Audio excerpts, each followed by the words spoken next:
All right. Good afternoon. Good morning, everybody. We're going to let some folks get settled in here. Hope everyone is having a great week. Almost the end of summer, Pat. Kind of hard to believe. I know. It's crazy. Although Patrick's in San Diego, California, almost got washed away by Hurricane Hillary. Yeah, summer doesn't really leave, huh? The summer doesn't leave in San Diego, that's for sure. Yeah. That's for sure. Well, thanks, everybody. We're going to go ahead and get started. Thank you, everyone, for attending today. Very excited to dig into something that has been on the top of mind, I think, for a lot of contractors, and that's automation.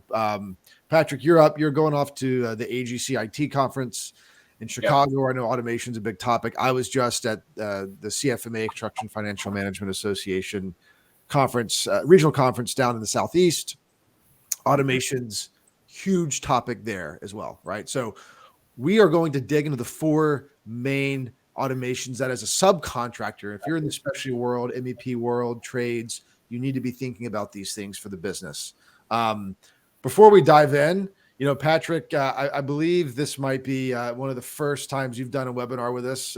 We've introduced you. If there's anybody on this call that has gone through an evaluation of Brick, perhaps you've met Patrick before. But Patrick, we'd love for you to introduce yourself and give us some of your background. Yeah, hey, everyone. Pat Sullivan. I'm on the solutions team here at Brick. I've been here for about 2.5 years now. Sort of started my career at a large general contractor out of the Boston area. They had a big self-perform arm as well. Pretty much all trades besides some of the MEP stuff. But yeah, calling in from San Diego, joined Brick because it made a lot of sense. I was in a systems role. I was doing a lot of work in spreadsheets. It really clicked with me sort of with some of the initiatives that were going on at that business and just other businesses that we've seen. So yeah, happy to be here. Awesome. Absolutely. My name's Alice Talton. I'm up in Santa Barbara, California, part of the early Brick team, really, kind of been involved in a lot of aspects of, kind of our partners and our clients and their journey of learning about the technology, what it takes to bring it into the business, and then ultimately kind of how to be successful in it. So before we hop into these four automations, let's maybe take a minute to talk about what automation is and define it how we think about it. Okay. I think that's really important to do. One of the things that's important, Patrick, with automations is that think about it as a piece of code, right? As a bot. Something very simple. It's a piece of code that you write that can log into your accounting system, perform a series of actions, right? And essentially replicate what humans are doing. Really designed to mimic human action, especially along a lot of the data entry. We hear things like setting up jobs for customers that have to set up their employee data in multiple systems. There might be an automation for employee onboarding. We hear that a lot, especially on the subcontractor side when you have sort of field labor and you might need to set them up in a bunch of different places. Accounts payable invoices for purchasing of materials, a lot of different areas where there's a lot of manual effort going on by people, where these automations can really become very helpful. Yeah. I think the other thing that's really important to keep in mind about the automations is that think of them as little bots that become your digital assistant. So one of the things that I heard a lot when I was at the CFMA conference is, there's a shortage of labor we hear all the time, but it's not just in the field, it's also in the back office. And folks are finding it difficult to fill seats for these back office tasks. The other thing we hear is that companies are growing. I mean, construction is in a very healthy spot right now, despite some of the, economic things, some of the macroeconomic trends. And work is, a lot of companies are doubling in size. I mean, I was speaking to a large electrical contractor in Atlanta, and they're looking at literally a 50% increase in contract volume next year. And one thing we discuss a lot is that while we can't necessarily produce a trade worker for you to hire, what we can do is be able to take what your labor sort of forecast looks like, the forecasted labor of active work, what is going to be the labor requirements for any future work you might be going after, and comparing that versus internal constraints so that as you grow, your labor capacity is going to be able to facilitate all of that sort of oncoming work. Right. And so, part of being able to fill those seats, I mean, look, double the amount of work. That means double the amount of invoices you're processing, double the amount of, pay apps you have to get paid from the GC with, double the amount of potential costs that you have to manage, receipts getting stuck in glove boxes. There's a lot there. And you would like to be able to manage that growth without having to really extend your overhead, right? So I think that's the other thing to keep in mind with the automations that are great. The third thing with automations is, we think about timeliness and accuracy of data and of financials, right? How do I get the right piece of information to the right person at the right time? Automation and these bots are really good at doing that for folks.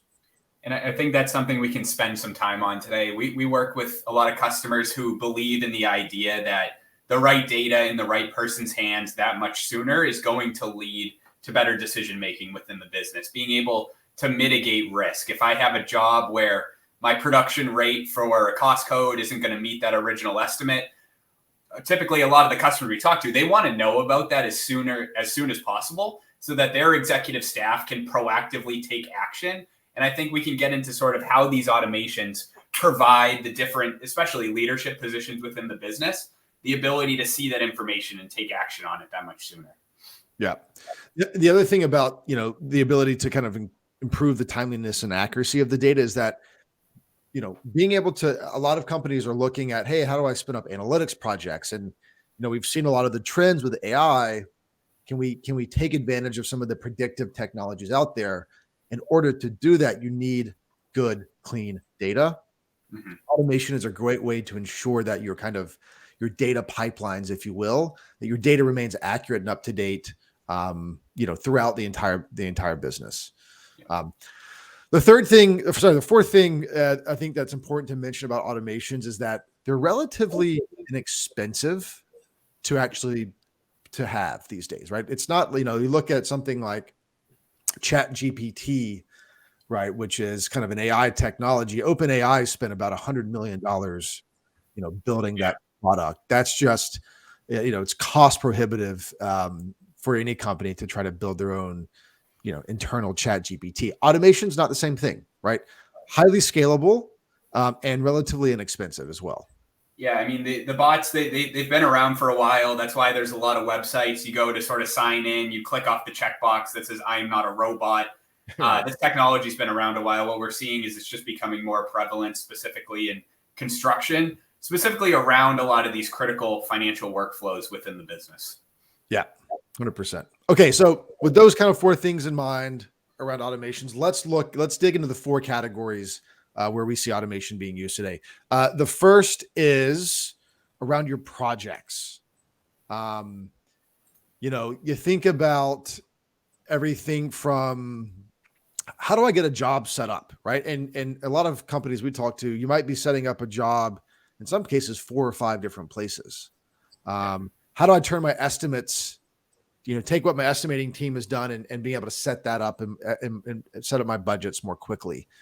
GC mandated systems, you might, as a specialty contractor, you might be working out of an project management system, and your GC is mandating you to maintain a mirror image of that project in another system. Yep. Same on the billing side, right? We have a lot of subs that we talk to where they're maintaining their own internal billings, and then they might have to submit that information into a GC Textura or a Procore that's mandated as part of the project. Yeah. The other one is change orders, right? So you might have, change orders being created in your project management system, but they aren't always being reflected in your accounting system. And that's very, we know if change orders not recognized can be very dangerous if those aren't recognized in some kind of cost forecast. So let's talk about some of these. Maybe Pat, you want to talk about job setup as a potential automation to be used? Yeah, no, absolutely. So a lot of our customers, when they get awarded a project, they might have some sort of project information sheet. It might be a job setup form. You're going to have your original or finalized estimate as part of that as well. But the idea with Brick is that we only want you to have to enter this data one time, because there's obviously the human element to these workflows. but we don't want you to then have to turn around and type that data back into another system. So the way it could work with Brick is, in this example, I have a new project. It's Temecula Winery, 70101. I'm able to commit here. And really, we have this workflow engine, which we'll get into. So if you need approvals within the business, but the idea is, whether it's that estimate, whether it's that job setup form, and this could be outside of Brick as well, right? These automations can work with a lot of different systems. What I would do is I'd come over to the automation section here, and I would go set up that job in Procore. I'd go set up that job in Sage or Vista or Spectrum, whatever the software is in question. The automations are mimicking human action. They're actually logging into these systems the same way that a person would. Remember, it's really software designed to use other software, and they're going and setting up those jobs for you.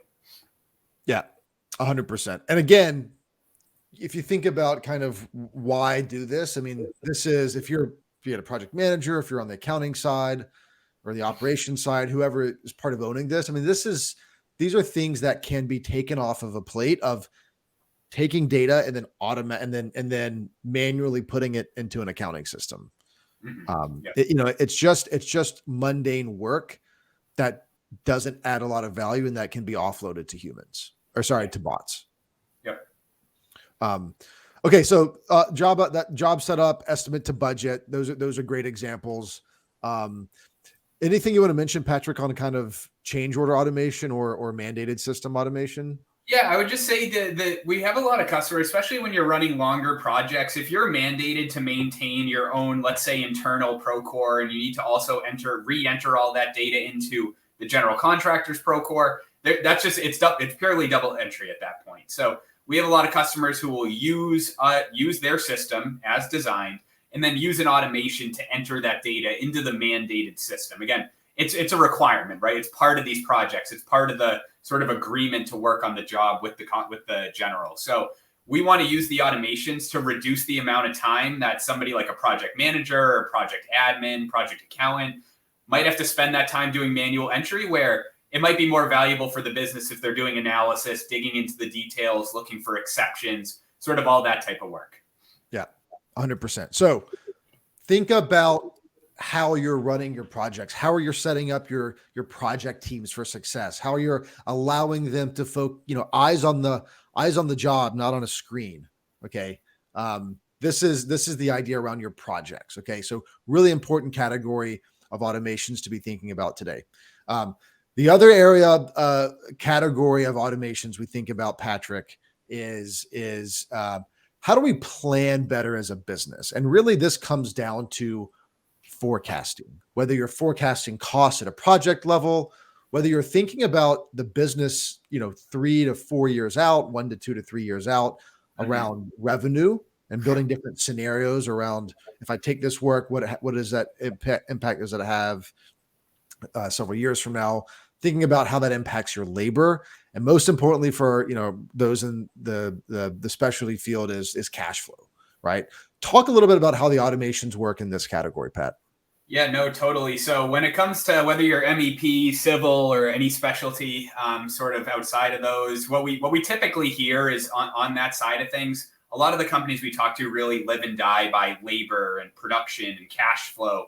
So what we're able to do with this tool is we want to automate your workflows, project projections, revenue forecasting, so that the data is automatically going to the appropriate person in the business. What you're seeing here, this is an example of the Brick workflow engine. I kick off my workflow. The tool creates a template for all of my project teams. It distributes those templates to the appropriate person within the business. They're able to come in, and what you'll see here is that data from Spectrum, that data from your accounting system, from your project management system, it automatically loads in and pre-populates these templates. And like we've been saying, Brick is very personalized. So as a specialty sub, this might be the way you look at it. It might not be the way you look at it. But there's a few key things to understand. First off is that you're adding the ability to add security. So if I want to lock down certain fields in here, I can do so. But my teams can still come in and make inputs the way they always have. So as an example, we have a lot of customers who require the use of comments on over budget cost codes just to build that narrative around the cost meeting. you might want a supplemental portion of this as well that's more focused on the forecasting of labor. How long are these different crews and different individuals going to be needed on that project? What did we originally estimate for units? What's been incurred to date? Are we at a production rate that's going to meet that original estimate? So while these are all occurring on the individual project level, Brick builds out this connected workflow. So as your teams are forecasting their labor, they're forecasting their cost to complete, that data is automatically able to roll up into these higher level views, whether that's something like a dashboard, whether it's a higher level spreadsheet. Ultimately, we want to provide, especially the leadership team and different leaders within the business, any of those exceptions, any of those red flags. So when you have a job that the production rate isn't meeting the original estimate, or you're forecasting an opportunity where maybe you don't have the internal labor, you're over capacity currently based off what's being forecasted, we want to make sure that information is very transparent for everybody so that they can make decisions on that data. Right. And, I think the important thing, people, you're doing this today, right? Companies are doing this today. Mm-hmm. Yeah. The challenge is it might be taking you 3 weeks to really put this information together, right? Or perhaps you're really only doing it once a quarter, or maybe once a year on the revenue side, just because of the amount of time it takes. The important thing with automations is that it's just allowing you to do this more often and do it more accurately. And so what we see with a lot of these forecasting types of automations, it's a combination of bots that are, running these reports in your accounting system or your project management system, and a combination of these things we call workbooks, which is automating the creation of what you might use as an Excel file in an Excel-like interface. Yeah, I mean, so in this example, what we're looking at is we typically hear of revenue forecasting in 3 buckets. You'll have your active projects, anything under contract that hasn't started yet, and then you have your opportunities. So what you're able to do in this example, I'm separating them out. They can easily be combined, but I have the ability to forecast out revenue here, as well as forecasting out labor constraints, actual hours on projects. So we'll talk a little bit about how these come into play. But what I can do with this tool is I can actually take values and I can spread them over time automatically based off a few different pieces of criteria. So right now, this is a 1-year forecast. I might say, hey, let's make this a 2-year forecast. And I'm going to sort of play around with the start and end dates on projects here. Maybe this job is going to come up earlier than expected. And instead of I'll use an even spread here. And then maybe for this job, since I'm going after a healthcare project in this example, I want to use my historical healthcare data to do a more accurate representation of sort of where that job is going to land. So long story short, all this stuff is changing all the time, right? Start dates, end dates, contract values, probabilities, change orders come in. And so what I'm able to do is I come up and I recalculate here. And what the Brick tool is going to do is it's actually going to take into account all of those different pieces of criteria that have changed. And it's going to reforecast for me. So you'll see this 63 million, I'm now looking at about a 2.5 million straight line month over month. The tool's automatically created these 2025 buckets. So while that's a simplistic demonstration, if we think about the way this type of stuff has to be done in Excel, Ellis, it's typically a very manual exercise, right? You have to reforecast your formulas. You have to spread the values out. You have to reformat. Whereas with the Brick tool, we want it, whether it's labor hours, whether it's values being forecasted, we want to spread those out automatically so you can compare, and then you can eventually get into that different types of scenario planning. Yeah, 100%. And this is part of the, because you're able to automate that process, you're doing it more frequently. And I think one of the things when you need to think about with automations and your forecasting, the forecasting piece of the business, the goal here is, yes, it's to save time to put these reports together, but really the real value of the automation is that you're able to do it more frequently, right? And doing it more frequently allows you to, it's particularly from the leadership side, to identify when things are going off the rails. Because if something's going off the rails, you want to know now, not in 60 days. Yep. That's sort of that management by exception mentality. 100%. Okay, so those are kind of on the forecasting side, how we think about automations. Anything else we want to cover there before we move on? No, that's perfect. Okay, cool. Okay, so we're kind of coming up. We got about 10. We may go a little over today. That's okay though. Okay, so we talked about project-based automations. We've talked about forecasting automations. Another really important area to think about bringing in automation to the business is on the spend side. How do I manage my costs? And let me tell you something. For those of us in the MEP world, y'all get a lot of invoices, right? There's a customer that, with Brick that, they're doing something 10,000 invoices a month, and they got 2 people in their back office managing this. So automation, huge opportunity for the spend process. Pat, you want to talk us through how automation's used there?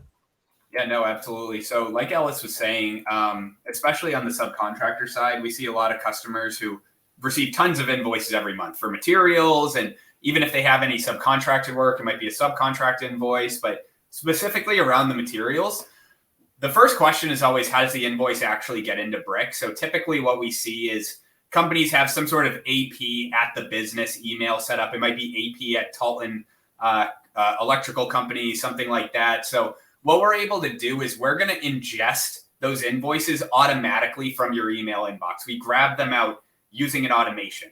And then what we're doing is we're using a modern version of OCR. It's an Amazon technology to automatically extract the data off of these invoices, extract all the header data, as well as the line item detail associated with this.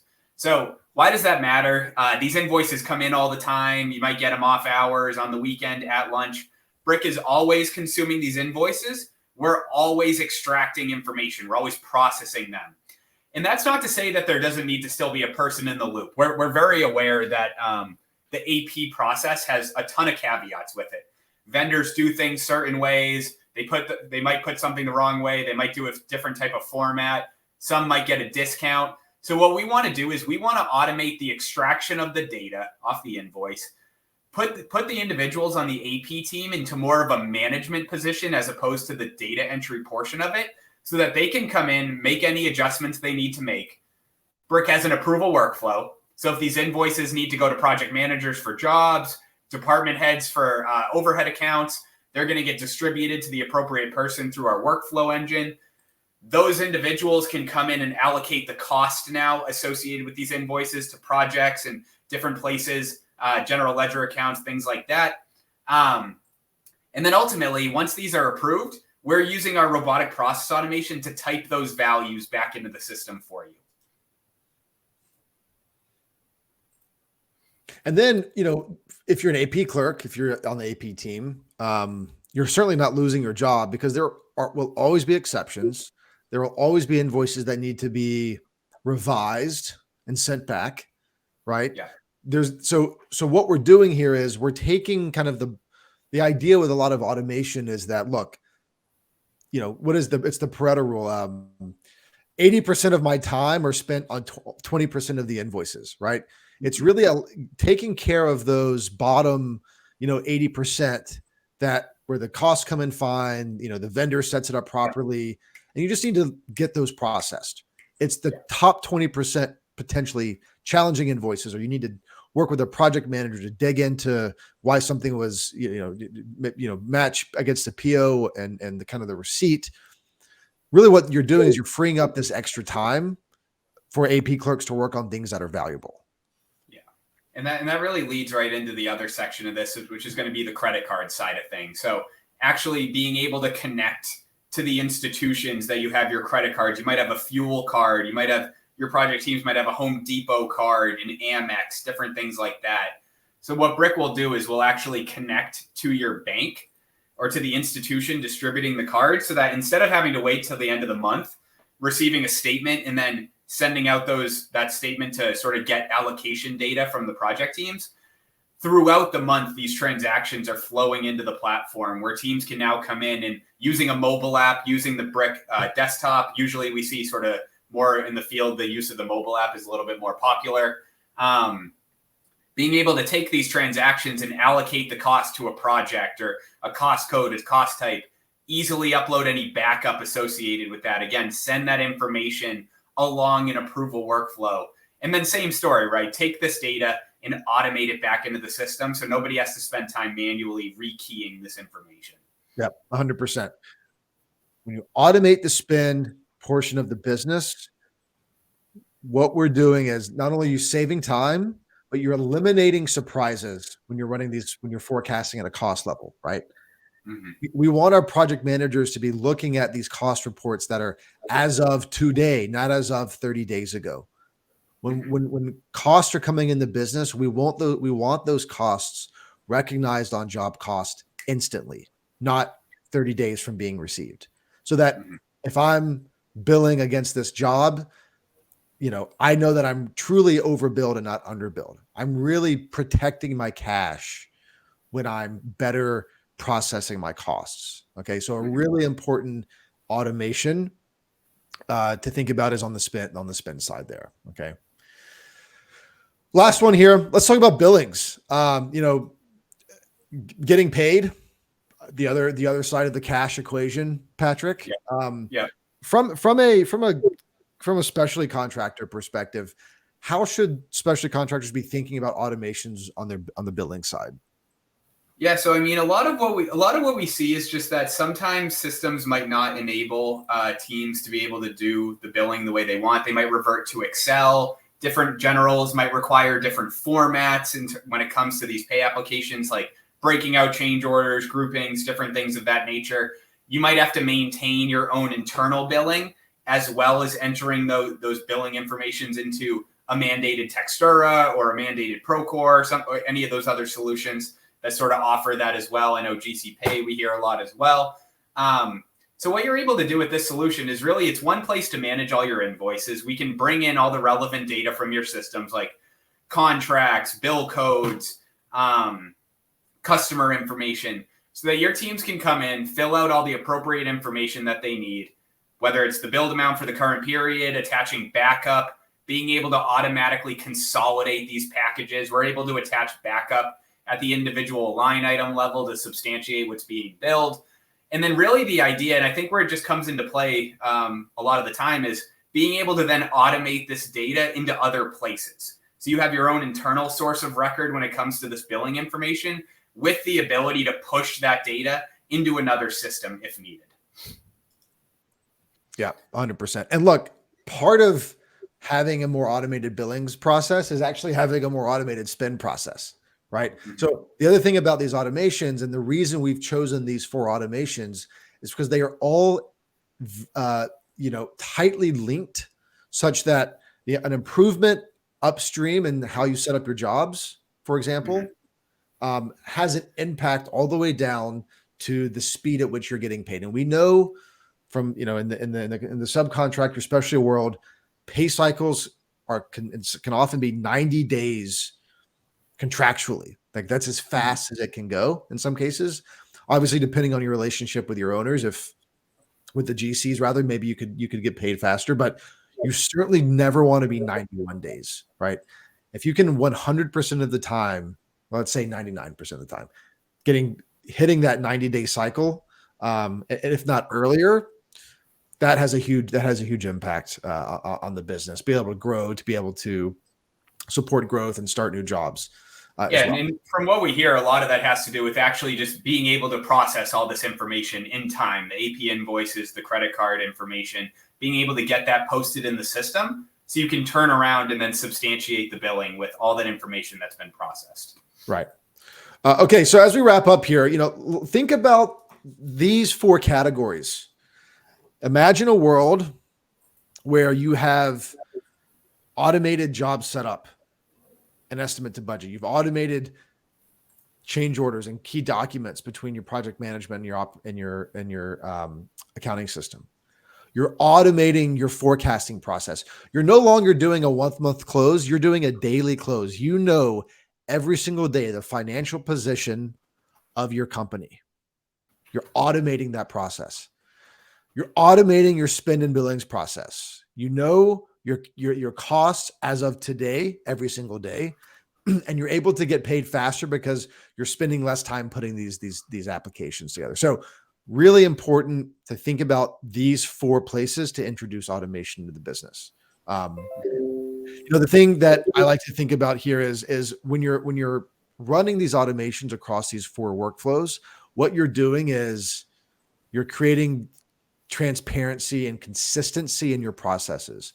You're ensuring that the tasks that happen day to day are completed, that the workflows in your business are efficient.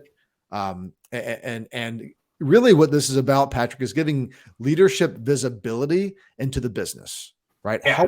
Ultimately, what can you do with that time back now? What can we work with customers who really believe that information in the president, CFO, VP of ops, down to every position within the business, information presented in a way that's easy for that individual to consume is going to lead to better decision making within the business. What can I do decision wise if I know that we're over labor capacity in 3 weeks, or the production rate on this project for these codes are not meeting my original estimate, or across 5 projects, it's the same sort of code where that production rate is not meeting the original estimate. Is there a problem with the way we're actually originally estimating these things? Are we more profitable working with some general contractors versus the other? All of this data, it's all out there, right? It's in people's spreadsheets, it's in systems, it's in people's brains. We want to bring it all together and then automate the creation and sort of presentation of all this stuff so that people can make decisions with that information. And really, you should think about, automations kind of built out in these 4 areas. The idea is that they should net you $100,000 in savings a year minimum. Not only in savings, but in potential and enhanced profit as well, right? So there is, better margin. So this is, you think about between the time savings, the ability to plan better, all leads to this ability to enhance profitability and save money. Mm-hmm. Well, look, want to thank everybody. We're at time today. I want to thank everybody for attending. I've dropped Patrick and I's emails in the chat here. Please feel free to reach out to us if you would like to dive deeper into any of these workflows or have questions about some of the technical side of things. We're happy to dig in. Want to thank everybody for attending. Hope this was insightful. I hope we all learned something. Patrick, I want to thank you for taking the time to be with us today. Yep. Thanks for having me. And thank you everyone again. And we look forward to hearing from you soon. If you have any questions, please feel free to reach out to us at those email addresses. Yeah. Thanks everybody. Thank you everybody. Take care. Bye-bye.